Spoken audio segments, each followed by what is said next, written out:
네, IB의 가장 큰 장점이라고 생각하는데요. 바로 과목 선택입니다. IB의 장점이 과목 선택이라고요? 저는 왜냐면 반대로 생각을 했거든요. IB는 오히려 6과목 딱 정해져 있잖아요. 그리고 뭐 특이한 케이스가 아니면은 H에서 3개, S에서 3개 이렇게 나눠서 선택을 해야 되는데 AP는 또 그런 게 없지 않습니까? 그런 면에서 더욱더 과목 선택의 폭이 넓다고 볼 수가 있을 것 같아요. 그리고 또 제공하는 과목 또한 AP도 만만치 않거든요. 이거를 제가 다 가져왔는데 읽기가 벅찬데 한번 들어보세요. Arts 영역에서는 Art and Design Program, Art History, Music Theory, 그리고 English 영역은 Language and Composition, 그다음에 Literature and Composition, 그다음 History and Social Sciences 영역에서는 AP Comparative Government and Politics, European History, Human Geography, Microeconomics, Macroeconomics, Psychology, United States Government and Politics, United States History, World History, Modern, Math and Computer Science 영역에서는 Calculus AB, Calculus BC, Computer Science A, Computer Science Principles, Statistics, Science 영역에서는요, AP Biology, Chemistry, Environment Science, Physics 1, Physics 2, Physics C, ENM, Physics C, Mechanics, World Languages and Cultures 영역은 AP Chinese, French, German, Italian, Japanese, Latin, Spanish, Language, Spanish, Literature. 이렇게 있습니다. 네, 이렇게 과목이 다양한 이유는 이제 IB보다는 좀 더 보시면은 세분화되어 있어요. 같은 매스 과목이라고 하더라도 이제 스태티스틱 따로, 뭐 캘큘러스 따로 이렇게 나눠져 있고, 그다음에 피직스도 1, 2, C 2개 뭐 이런 식으로 나눠져 있는 과목들이 많기 때문에 조금 더 과목 수가 늘어난 것 같아요. 그만큼 이게 장점이 뭐냐면 본인이 이 과목을 듣고 싶은데 정말 특정한 부분만 듣고 싶다. 뭐 예를 들어 난 통계학과를 가고 싶은데 칼큘러스 딱히 필요 없다. 난 스텝만 듣고 싶다. 그러면은 그럴 때 이제 장점으로 작용할 수 있는 거겠죠. 그렇기 때문에 과목 선택 면에서는 뭐 AP도 만만치 않게 장점을 갖고 있지 않나 그렇게 생각을 합니다.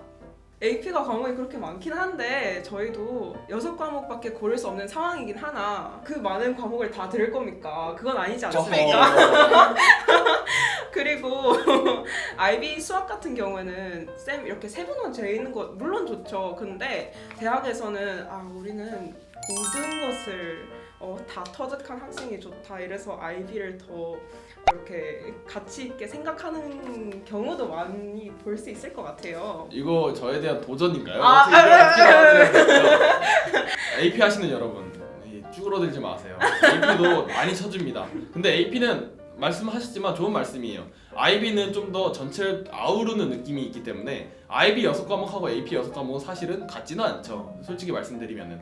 그래서 AP를 준비하시는 학생이 IB 점수를 그대로 다른 스펙 없이 정말 AP만으로 대학 가고 싶다 하면은 6과목 그 이상을 해야지 이제 IB를 한 학생들하고 경쟁력이 있다고 볼 수가 있는 거죠. 그거는 팩트입니다. 네, 좋은 말씀 감사합니다. 네. 감사한 거 맞죠? 이러면서 네, AP는 앞서 말씀드렸듯이 이제 5월에 시험이 단 한 번만 있습니다. 1년에 딱 한 번 있는 거죠. 뭐 IB도 마찬가지겠지만 다만 이제 그해 5월에 뭐 원하는 점수를 취득하지 못했다 하더라도 같은 과목을 재응시해서 다음 해에 뭐 메이크업 할 수 있는 기회는 있으니까 그 점을 참조하시면 좋을 것 같고요. 시험 같은 경우는 5월에 2에서 3주에 걸쳐서 이렇게 날짜가 딱 AP에서 배정이 되어서 나와요. 뭐 이날 몇 시부터 몇 시까지는 무슨 과목 이런 식으로 배정이 돼서 나오기 때문에 네, 운이 없으면 같은 날에 2과목을 응시하게 될 수도 있고요. 뭐 아니면은 뭐 이게 운이 좋다고 해야 될지 나쁘다고 해야 될지 모르겠는데 본인 성향에 따라서 시험이 시작할 때 하나, 뭐 2주 뒤에 뭐 하나 이런 식으로 있을 수도 있습니다. 그렇기 때문에 이 점은 본인이 시험을 신청하실 때 참고를 하시면 좋을 것 같습니다.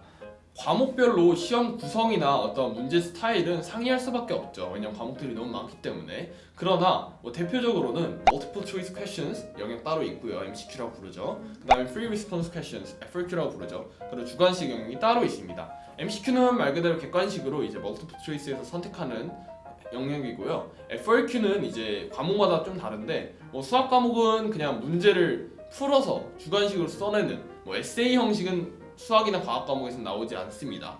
다만 이제 문제를 풀이 과정을 좀 디테일하게 써서 내야 하는 그런 영역이라고 생각하시면 되고요. 문과 과목, 뭐 리터처 과목이나 이런 데에서는 에세이를 요구하는 경우도 있으니까 이거는 본인이 패스트 페이퍼를 잘 찾아보셔서 아니면은 뭐 시중에 있는 교재를 구입을 하셔서 준비를 잘 하시는 게 좋을 것 같습니다. 점수 반영 비율 또한 뭐 어떤 과목은 MCQ가 조금 더 크고 어떤 과목은 FRQ가 조금 더 크고 이런 식으로 상이하니까요. 이것도 조금 알아보시고 시험을 준비하시는 게 유리하겠죠, 아무래도. 네, 그리고 학생들의 입장에서는 당연히 커트라인이 가장 궁금할 수밖에 없어요. 왜냐면 본인의 점수를 표면적인 5점이냐 4점이냐를 결정하는 커트라인이기 때문에 중요할 수밖에 없는데 AP는 명확한 5점, 4점의 비율을 딱 통일되게 정해놓고 있지는 않습니다. 다만 매년 동일한 비율이 나올 수 있도록 상대평가 형식으로 과목 난이도에 따라서 커브를 부여하는 방식을 선택하고 있는데요. 그렇기 때문에 난이도가 높은 시험은 당연히 커트라인이 낮을 수밖에 없고, 난이도가 조금 평이한 시험들은 커트라인이 높을 수밖에 없습니다. 예를 들어서 피직스 과목은 피직스 1이나 2는 그래도 평이한 수준의 난이도라 뭐 80점대 정도 5점 커트라인인데, 피직스 C는 좀 어려운 시험이다 보니까 50에서 60점까지 커트라인이 떨어지기도 해요.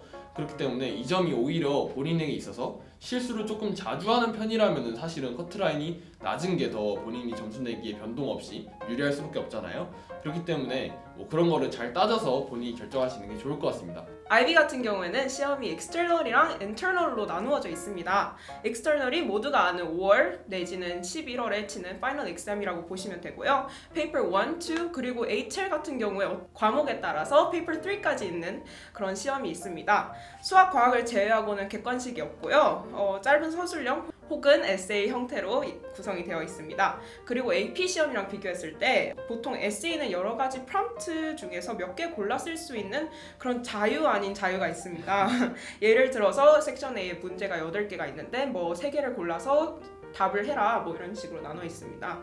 네, internal assessment가 AP랑 IB를 비교했을 때 IB만 있는 그런 독특한 시험이라고 볼 수 있습니다. 학교 다니면서 완료할 수 있는 유일한 과제, 그리고 선생님이 주신 점수가 곧 너희 점수, 그런 시험이 되겠고요.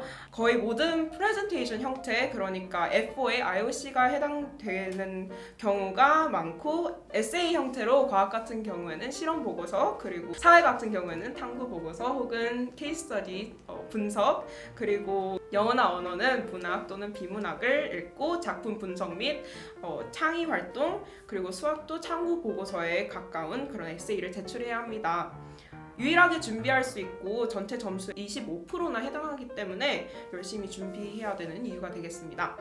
AP처럼 하루 만에 시험을 치고 마무리하면 좋겠지만 페이퍼 1, 2, 3까지 있다고 말씀드렸잖아요. 그래가지고 시험 기간이 아주 길고 시험이 다 흩어져 있을 수 있습니다. 보통 모닝 세션이랑 애프터눈 세션이 있는데 하루에 과목 뭐 페이퍼 1 치면 과목을 총 뭐 두세 개까지 볼 수는 있는데 그게 진짜 헬인 거죠. 운이 엄청 나쁜 거죠. 그렇죠.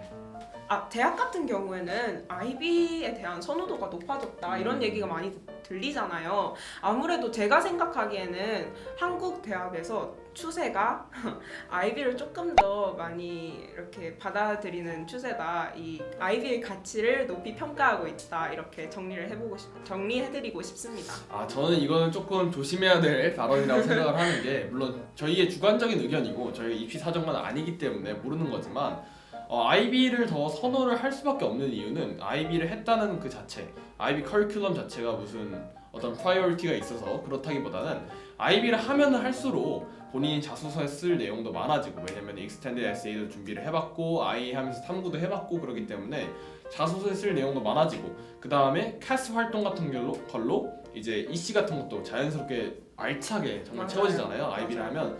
그렇기 때문에 대학 입장에서 볼 때 얘 서류가 정말 빵빵하구나, 한마디로 이렇게 느낄 수 있는 거지, IB 자체이기 때문에 붙었다 이렇게 말하기는 쉽지 않을 것 같습니다. 저 같은 경우도 IB를 수료하지 못하고 AP를 해서 합격을 했는데, AP를 제가 뭐 다른 영상 보시면 알겠지만 과목을 많이 한 것도 아니에요. 그럼에도 불구하고 붙은 이유는 이제 AP가 있더라도 그 점수만 믿지 않고 IB 학생들을 따라잡기 위해서 EC를 따로 동아리를 한다던가 이런 식으로 서류를 메꿔 나가면은 충분히 AP라는 이유로 떨어지지는 않으니까요. 이 점은 조금 조심해서 선택을 하셨으면 좋겠습니다. 물론 IB를 할 수 있고 IB를 열심히 따라갈 수 있다면은 IB를 하는 편이 훨씬 편하긴 합니다. 네, 제 생각에도. 맞아요. IB 하면서 2년 동안 쌤이 말한 것처럼 캐스랑 뭐 이런 TOK를 하면서 이런 독특한 경험을 했다라고 자소서를 빵빵하게 채울 수 있는 건 사실인 것 같아요. 그리고 제가 생각하기에는 IB를 하면서 AP를 또 따로 준비하는 친구들이 많아요. 아주 스펙을 스펙 부자님들이 너무 많이 포진돼 있으셔가지고 이런 생각이 들지 않았나 싶습니다. 맞습니다. 네. 네, 그리고 AP 같은 경우는 원래 AP의 개념 자체가 사실은 대학 과목을 미리 고등학생이 듣는다, 이것도 자기 능동적으로 이제 더 탐구하고 싶어서 더 심화된 과정을 듣는다 이런 개념이기 때문에 대학에서 원래는 이수를 인정해줘야 하는 게 맞습니다. 다만은 이제 미국 과정이기 때문에 미국 대학에서는 대부분 인정을 해주지만 한국 대학에서는 그렇지 않아요. 몇몇 학교들은 물론 AP도 인정을 해서 AP를 들었으면은 너는 이 과목은 안 들어도 된다 뭐 이런 학교들도 있지만 아닌 학교들이 또 많으니까 그 점은 미리 알아보시는 게 좋을 것 같습니다. 네, 오늘은 AP하고 IB 그리고 IB하고 AP 이렇게 두 개를 비교해보는 시간을 가졌는데요. 많은 학생들이 사실은 뭐 IB 학교임에도 불구하고 그냥 그 과정 인용 과정 귀찮으니까 혹은 내가 감당하기 어려울 것 같으니까 AP를 해야 되나? 아니면은 나는 IB를 못 듣는 상황인데 어떡하지? IB를 듣는 학교로 가야 되나? 뭐 이런 고민들이 정말 많으신 걸로 알고 있어요. 그런 고민들에 조금이나마 도움이 되셨으면 좋겠고요. 그 다음에 저희는 다음에 더 유익한 정보로 찾아올 테니까요. 저희 정보가 더 궁금하시면 아래 구독하기 버튼 그리고 좋아요 버튼 그리고 댓글까지 써주시면 감사하겠습니다. 그럼 저희는 다음 주 이 시간에 또 다른 내용으로 돌아오겠습니다. 그럼 모두 안녕.